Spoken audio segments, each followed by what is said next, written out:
over. This is hands, or I guess depending on what part of the country are you like Hahn or hand? Either one. All either right. one's good. All right. Yep. Either one's good. No, I was Well- down in Iowa on an auction, and it had about 6 layers of paint on it, and got it home, and So you unrestored it. I unrestored that one. It's like yes. unzipping it. Unzip that one. Yes. How'd you do that? I mean, that's painstaking work. It is. It was about a month in the summer. It took with paint remover and a pressure washer, and the block was cracked, so I found an original dimple block for it.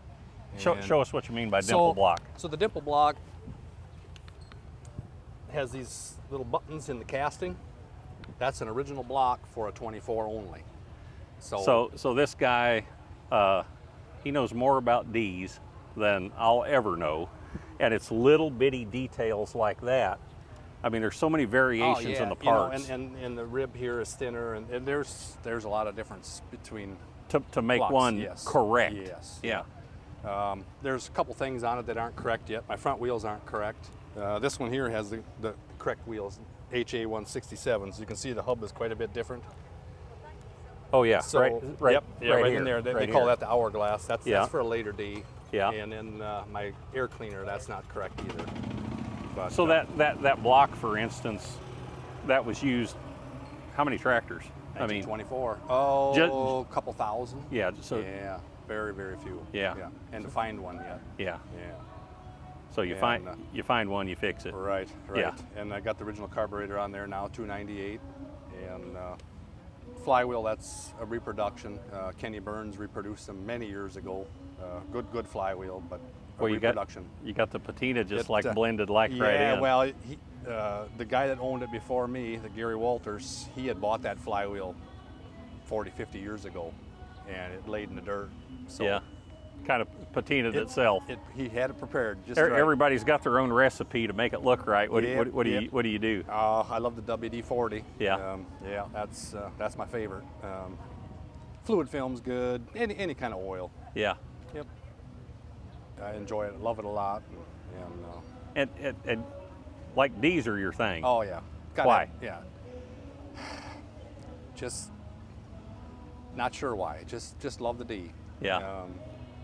Just love them. And there are so many. I'm still learning every day. There are so many changes through the years. It's yeah, but you're teaching a lot of people at the same Well, time. I mean, you guys seriously are. Yeah. You got a great group that kind of concentrates on that. I got a couple guys standing right behind me. They're the experts actually. I learn from them. So. But, well, there's a whole lot of people learning from all of you because you guys have done such a deep dive into these things that it's super cool. Yeah. And you even do little details like you got the oil cans on there. Yeah, for priming it. One's got gas in it. Yep, this one's got gas in for priming it for starting it. The other one's got oil in it for oiling the joints.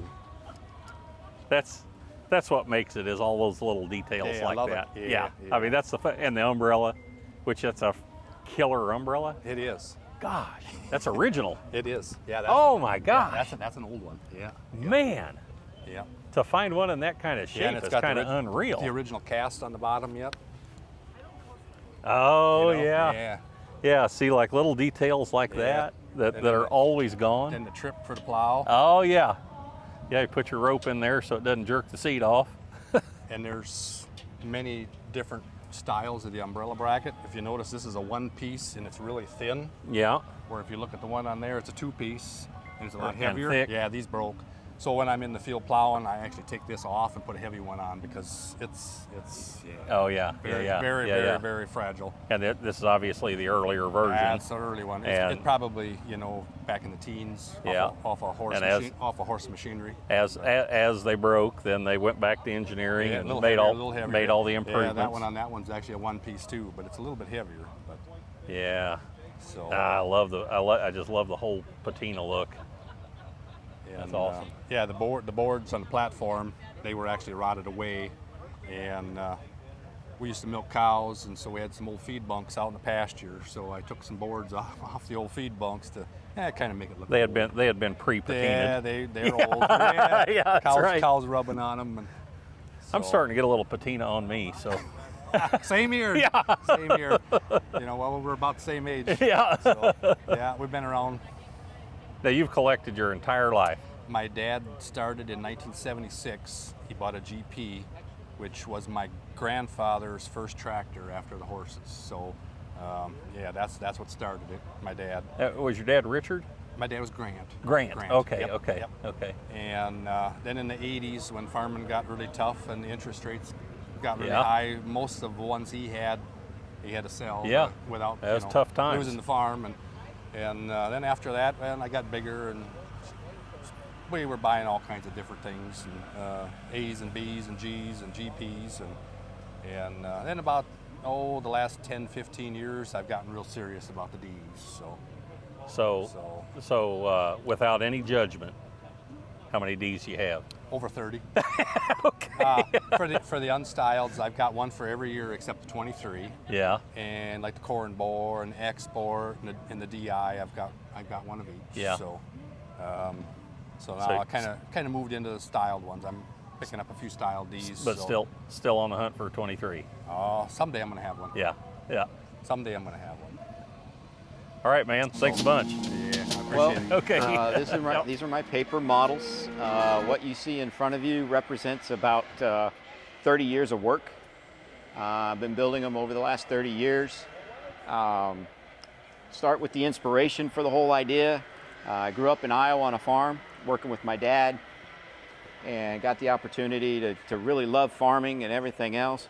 And then, as so often is the case for a lot of the Midwest there, in the 80s, some of us lost those farms. So it drove a love of the farms, the tractors, everything deep in me. So that's what inspires me to build them. First, I design them. I go into AutoCAD, draw all the parts. I have to basically take, if you will, just like you take a box and fold it out flat, imagine taking a tractor and folding it out flat. That's what I do. I do it with the engines, I do it with every part of the tractor, every component, and fold it, and every implement, and fold them out flat. So what you see in the middle of the board there is what an engine looks like unfolded. That builds the main John Deere engine that's in a 4650 John Deere. Once I get them printed out, then I take a self-healing cutting board and X-Acto razor blade knife, cut out all the parts. I've learned that if you take a simple marker and go around the edge of those parts, now all of a sudden you don't have the white edges that you see in some of these. So some of that is things that I picked up from other modelers and everything else along the way to build them. Then I realized, well, wait a minute, I've seen little model aircraft that have all the components inside there for all the operator's controls. Man, if I can do that, I started to do that. Then I thought, well, boy, I really should look at the wheels and tires here and make them more detailed. And now I've gotten to where the tires have the treads on them and everything else. But it all started very simply. The very first one I ever built is this one right here in the middle of the front. That's a 970 case tractor. It used to have a cab on it, but I learned that cats view these as chew toys.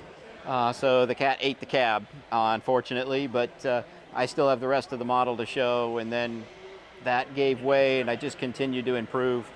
So the combines that you see now, all the inner workings of the combines are actually there. You just can't see them, but I've realized that all of that is in there to give it the structural integrity that it needs to be able to be built. So I try and build all of them as accurate as I can.